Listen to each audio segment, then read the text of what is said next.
Star pattern generator unlimited file generate. আসসালামু আলাইকুম। এই ভিডিওতে দেখানো হবে স্টার প্যাটার্ন জেনারেটর ফুল প্রসেস, তাই ভিডিওটি না কেটে শুরু থেকে শেষ পর্যন্ত দেখুন, তাহলে সম্পূর্ণ আপনারা বুঝতে পারবেন। তাহলে দেরি না করে চলুন শুরু করা যাক। চলে আসলাম জিমেল ব্রাউজারে। এখানে আসার পর আমাদের একটি এক্সটেনশন অ্যাড করতে হবে, সেটি হচ্ছে স্টার প্যাটার্ন জেনারেটর। এর জন্য ডান দিকে উপরে দেখতে পারবেন 3 ডট, এখানে ক্লিক করতে হবে। করার পর এক্সটেনশন, এরপর ম্যানেজ এক্সটেনশন। এখানে দেখতে পারবেন ডেভেলপার মোড, এটা অন থাকবে। এরপর বাম দিকে লোডে ক্লিক করবেন। এরপর স্টার প্যাটার্ন জেনারেটর এটা সিলেক্ট করব, সিলেক্ট ফোল্ডার। এখানে দেখেন এক্সটেনশনটি অ্যাড হয়ে গিয়েছে। এখন নিউ ট্যাব নিব, নেওয়ার পর এক্সটেনশন আইকনে ক্লিক করব, এটা পিন করে নিব। এরপর এক্সটেনশনের উপরে ক্লিক করব, তাহলে দেখতে পারবেন কিছুক্ষণের মধ্যেই আমাদের এই এক্সটেনশনটি ওপেন হয়ে আসবে। এখানে দেখেন এক্সটেনশন। এগুলো দেওয়ার কারণ কি, এটাও আপনাদের আগে জানানো দরকার। কারণ এগুলো ছোট ছোট জিনিসগুলো আমরা কেন দিচ্ছি, বা এই সামান্য ডিজাইনগুলো কেন দিচ্ছি বানানো। কারণ ভাই, এখানে আপনারা অনেকেই আছেন যারা জব করেন বা অন্যান্য কাজ করেন, আপনাদের জন্যই কিন্তু আমাদের এই ভিডিওগুলো। বা যারা নতুন অ্যাডোবি স্টক বা স্টক সাইট যেগুলো আছে এগুলো শুরু করতে চাচ্ছেন, আপনাদের জন্য এই ভিডিওগুলো। কারণ আপনাদের অনেকেই অনেক সময় অনেক কিছু বুঝতে পারেন না, অনেকেই অ্যাডোবি ইলাস্ট্রেটর ব্যবহার করতে পারেন না, অনেকেই অ্যাডোবি ফটোশপ ব্যবহার করতে পারেন না, বা অনেকেই আছেন এই সময়টুকু পান না। শুধুমাত্র আপনাদের জন্যই এই ভিডিওগুলো, যেন আপনাদের অসুবিধা না হয়। যেহেতু আমরা কথা দিয়েছি এবং আপনাদের বলা হয়েছে যে আমরা আমাদের পূর্বে যে সকল কাজ করেছি, যত কিছু করেছি আমরা সেগুলো এখন থেকে ফ্রিতে দিব। এর জন্য এখানে দেখেন এই যে সামান্য ডিজাইনগুলো, এগুলো করতে কিন্তু কিছুটা সময় লাগে। আর এগুলো খুব সহজেই করার জন্য বা শর্টকাটে করার জন্যই এই এক্সটেনশনের মাধ্যমেই আপনাদের দেখাচ্ছি, যেন আপনাদের সময়টা বাঁচে এবং অল্প সময়ের মধ্যেই আপনারা কাজগুলো সম্পূর্ণ করতে পারেন। এরপর আসি, এখানে দেখেন সেটিং আহামরি কিছু না, এখানে কয়েকটি সেটিংই শুধু দেওয়া আছে। এখানে দেখেন জেনারেট, এখানে যদি আমি ক্লিক করি তাহলে র্যান্ডম, যেহেতু শুধুমাত্র স্টার প্যাটার্ন জেনারেটর, শুধুমাত্র স্টার হবে, জেনারেট হবে। এরপর এখানে যদি আমি অটো জেনারেট ক্লিক করি, এখানে যদি আমি টিকমার্ক করে দিই তাহলে এখানে অটো জেনারেট হতেই থাকবে। এরপর এখানে দেখেন নর্মাল, এখানে ফাস্ট, এখানে স্লো, মানে আপনি কিভাবে চাচ্ছেন। এখানে আপনি ফাস্ট চাচ্ছেন, না নর্মালি চাচ্ছেন, না স্লোতে চাচ্ছেন, কত তাড়াতাড়ি মানে আপনি জেনারেট করতে তাড়াতাড়ি চাচ্ছেন, না স্লোতে চাচ্ছেন, না মিডিয়ামে চাচ্ছেন, বা নর্মালি চাচ্ছেন, সেটিকে বুঝিয়েছে। এরপর এখানে দেখেন আপনি কীরকম ফাইল চান, পিএনজি, জেপিজি, এসভিজি। আমি এখান থেকে পিএনজি ফাইল, কারণ পিএনজি ফাইল এগুলো যেগুলো আছে ভেক্টরের মতো বা ভেক্টর ডিজাইনের মতো, এই সকল ফাইল পিএনজি ফাইল দ্রুত অ্যাপ্রুভ করে। পিএনজিতে আমি এটা সেভ করে নিলাম, ডাউনলোড করে নিলাম। এরপর আমি এখান থেকে ফাইলে চলে আসব। এখানে দেখেন চলে এসেছি, একই ফাইল দুইটা করেছি, অন্যরকম নেই। দেখেন 2 রকমের স্টার প্যাটার্ন জেনারেট করেছি। এখানে আপনারা আনলিমিটেড করতে পারবেন আপনার ইচ্ছা মতো, একই ফাইল হবেই না, ইচ্ছা মতো করে নিতে পারবেন। আশা করি আমার কথা বুঝতে পেরেছেন। এগুলো একটা ফোল্ডারের মধ্যে নিব। এরপর আমরা ম্যাটাডাটা করব। ম্যাটাডাটা করার জন্য রবি ম্যাটাডাটা আমরা ব্যবহার করব। এটি ব্যবহার করার জন্য অবশ্যই মিস্ট্রাল এপিআই আপনাদের ব্যবহার করতে হবে। আমরা ফাইলগুলো ড্র্যাগ এন্ড ড্রপ করে নিয়ে আসব। দেখেন ড্র্যাগ এন্ড ড্রপ করে ফাইলগুলো এনে এখানে ছেড়ে দিলাম, 2টা চলে এসেছে। এটা অফ করে দিব, অটো সিএসভি ডাউনলোড, এটা আমরা করব না। এরপর এখান থেকে হোয়াইট ব্যাকগ্রাউন্ড ঠিক আছে, ইলাস্ট্রেশন এটাও ঠিক আছে।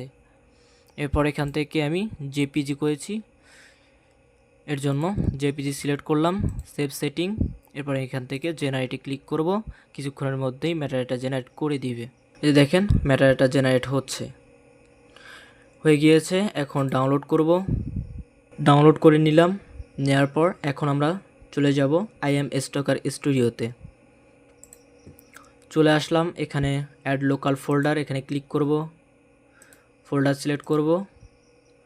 চলে আসলো। এখন এই দুইটা ড্র্যাগ করে সিলেক্ট করব অথবা কন্ট্রোল এ দিয়ে অল সিলেক্ট করব। করার পর মেনুতে ক্লিক করব,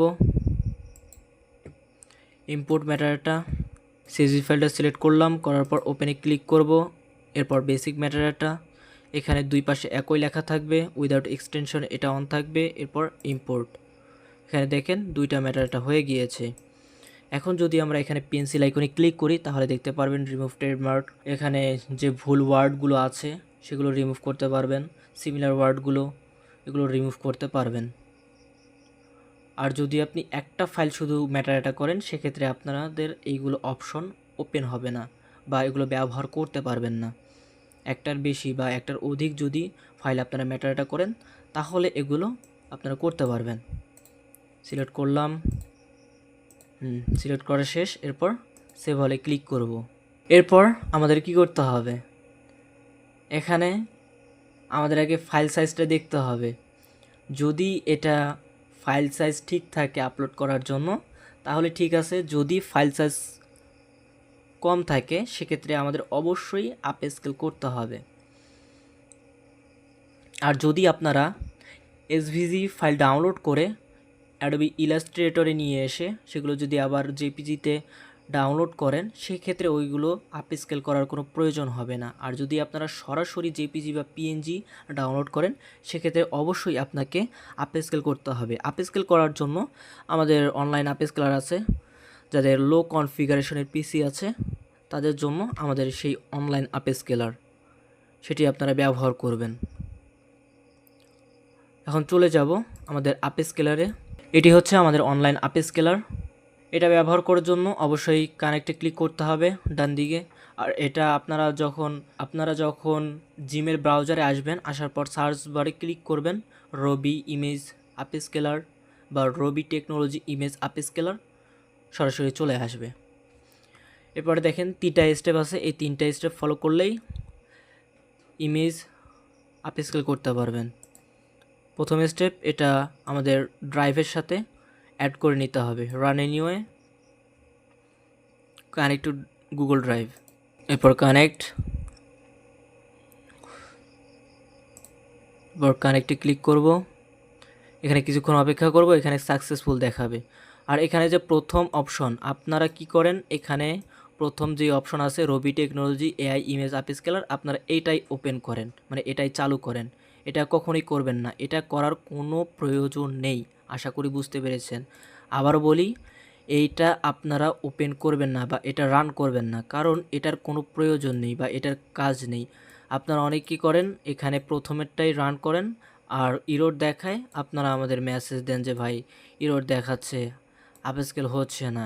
আর এখানে আপনারা অত বেশি ইমেজ একসাথে আপ স্কেল করবেন না, কম কম করে আপ স্কেল করবেন, খুব দ্রুত আপ স্কেল করতে পারবেন। আশা করি আমার কথা বুঝতে পেরেছেন। এরপর দেখেন এখানে সাকসেসফুল দেখিয়েছে। এরপর আমরা চলে আসব 2 নম্বর স্টেপে। এখানে ক্লিক করব, ফাইলে আসব, 2টা ফাইল সিলেক্ট করব, ওপেনে ক্লিক করব। আরেকটি বিষয় বলে রাখি, আমাদের অনলাইন আপ স্কেলার দিয়ে যদি আপনারা আপ স্কেল করেন তাহলে সর্বপ্রথম আপনাকে আপ স্কেল করে নিতে হবে, এরপর ম্যাটাডাটা ইনপুট করতে হবে, না হলে ম্যাটাডাটাগুলো সব চলে যাবে। তার প্রমাণ আপনাদের দেখাই। 2 নম্বর স্টেপ শেষ। এরপর 3 নম্বর স্টেপ, যেহেতু এগুলো জেপিজি সিলেক্ট করব, এরপর রান করলাম। কিছুক্ষণের মধ্যেই 2টা আপ স্কেল হয়ে যাবে এবং অটো ডাউনলোড হয়ে আসবে। দেখেন এগুলো আপ স্কেল হয়ে গিয়েছে এবং অটো ডাউনলোড করে দিয়েছে। এগুলো আমরা ওপেন করব, আনজিপ করে নিই। এখানে দেখেন ম্যাটাডাটাগুলো সব চলে গিয়েছে। আশা করি বুঝতে পেরেছেন।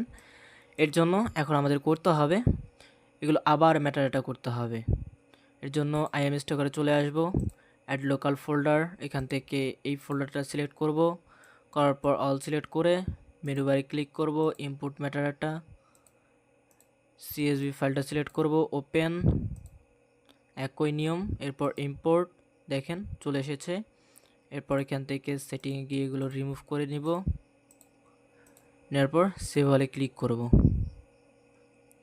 তাহলে এগুলো আপলোড করার জন্য প্রস্তুত হবে।